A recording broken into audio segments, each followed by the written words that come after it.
You're very welcome back to Ireland AM now with Pascal Donoghue switching careers at 51.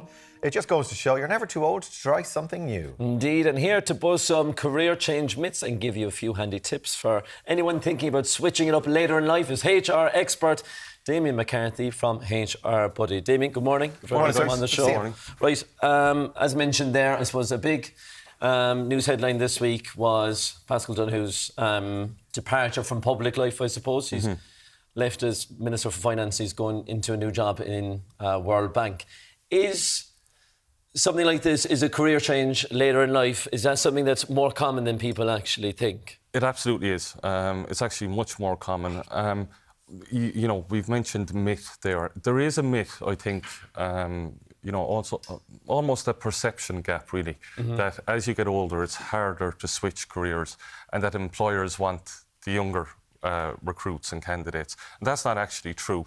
Employers and organisations, especially nowadays, want older workers because, you know, they have not only the work skills or the work experiences, but they also have the life skills. I suppose that resilience, those softer skills, those, you know, people-to-people kind of interactions with customers and clients.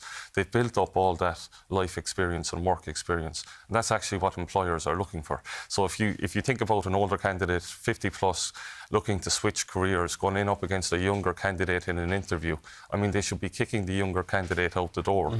Whereas there is probably, and they should with their experience.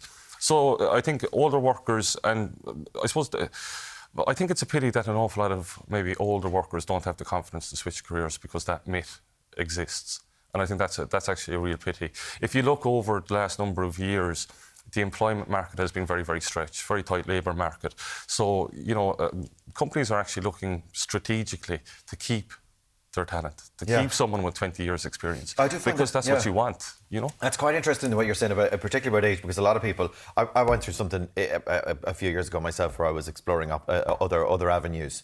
But Do tell. What? Do tell. Do tell. Well, I tried radio, but it's never worked out for me, unfortunately. But there's definitely a sense, with each passing year, it's like, geez, I'm too old for that. I couldn't possibly. The minute I go for a job interview, they're going to be looking at me and going, oh, Jesus, where's your man coming in here? Yes. And that could be at any age. We just said Pascal's 51. That could be at any age, but you are bringing life experience to it. What if you're in a situation, like what would you say to someone watching now that's thinking, I've been doing this job for 20 years. I'm getting nothing out of it, but I'm willing to make the switch. What do they need to do? Okay, well, first of all, you know, if there's a fear there, address the fear. You know, write it down and discuss it with someone. Now, look, career guidance counsellors, there's excellent career guidance counsellors all around the country. So maybe getting just a little bit of advice from them is a good thing. Map out a journey, because I suppose switching careers is, you know, it's still a big move. It's not as hard as what you think it is. Employers do want you and you can do it. And it is happening more than we think. But it still can, you know, there's a risk in it, so you need to de-risk it. Okay, so it may be kind of a, you know, 12 or 24 month or 36 month kind of roadmap that you need to set out for yourself. You may need to look at networking in the industry or in and around the kind of job sector that you want to move to. Okay, lifelong learning is a big thing now. You know, I suppose it was different pre-COVID. Maybe you had to go to courses on site. Maybe people had to travel, you know, an hour and a half on a Tuesday or a Thursday evening to do a course and to upskill and get more qualifications in the areas that they wanted. Now they can do it online at home. I mean, it's an awful lot easier. So lifelong learning is there now, and you can use this to your advantage, that remote way of learning, add your qualifications and skills in the area that you want to switch to. But very definitely, I think mostly what holds people back who maybe have a motivation to switch careers or feel unfulfilled in their current roles, it's the fear that holds them back. Yeah. You know, and I think that really is a pity. So, like, even just having a conversation about it, you know, what is the fear? Addressing it, writing it down. Is it financial? You know, because an awful lot of people who do want to switch careers in their 30s and 40s don't do it because, you know, if it's not broken, why try and fix it? I'm meeting the mortgage repayments. Our childcare setup is very good, so I'm not going to mess with this. It is an awful lot of people then in their late 40s, maybe early 50s. They want to scratch that itch, okay? But maybe just the fear is holding back. But, you know, that itch can be scratched. It does just take a little bit of preparation. You know, do the networking, do your research, and probably, you know, you need to realise that it's maybe a 12, you know, 2-year, 3-year journey to set yourself up and actually de-risk the move.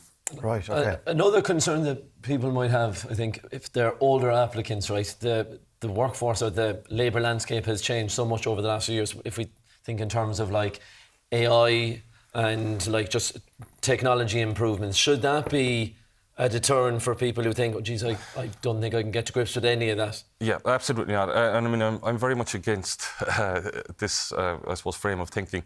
We're constantly having this kind of shoved down our throats, whether it's media or social media, that, you know, AI is going to take our jobs, that older workers aren't relevant in the workplace and employers don't want you. You know, we have an older workforce now. There's actually, I think, over 130,000 people aged 65 plus in today's workforce in Ireland, you know, probably the highest ever. You know, so we're even seeing people kind of come up with different careers now after their retirement, okay? Yeah.